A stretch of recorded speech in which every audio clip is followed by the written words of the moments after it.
Hello students, मैं Georgina John. आज हम पढ़ेंगे हिंदी लिटरेचर फॉर क्लास 7। तो आइए शुरू करते हैं। पार्ट 1, वह जन्मभूमि मेरी। इसके कवि हैं सोहनलाल द्विवेदी।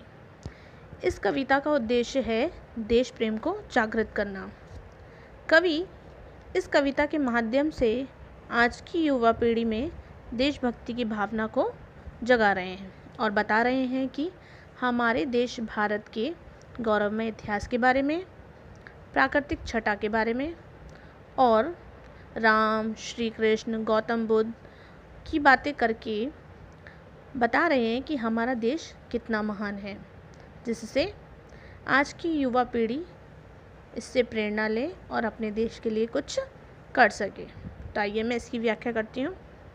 वह जन्मभूमि मेरी, वह मातृभूमि मेरी, ऊंचा खड़ा हिमालय, आकाश झूमता है, नीचे चरण तले पर नित्य सिंधु झूमता है, गंगा यमुना त्रिवेणी नदियाँ लहर रही हैं, जगमग छटा निराली पग पग छहर रही हैं।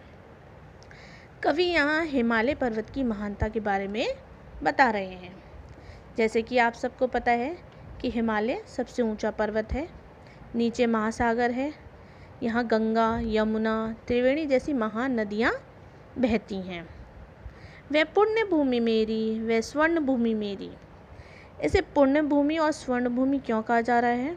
क्योंकि भारतवर्ष एकमात्र ऐसा देश है जहाँ प्राकृतिक चीज़ें जैसे गंगा, यमुना, हिमालय जैसी चीज़ों में भी देवी देवताओं का रूप देखा जाता है और इन्हें ईश्वर की तरह पूजा जाता है।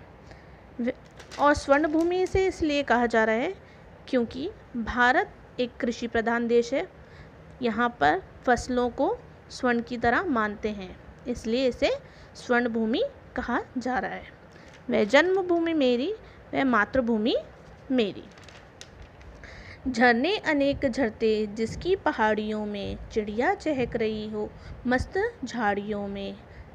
अर्थात यहाँ प्रकृति के अंदर अनेक झरने, पहाड़ियाँ, पक्षी, झाड़ियाँ सभी बहुत सुंदर हैं।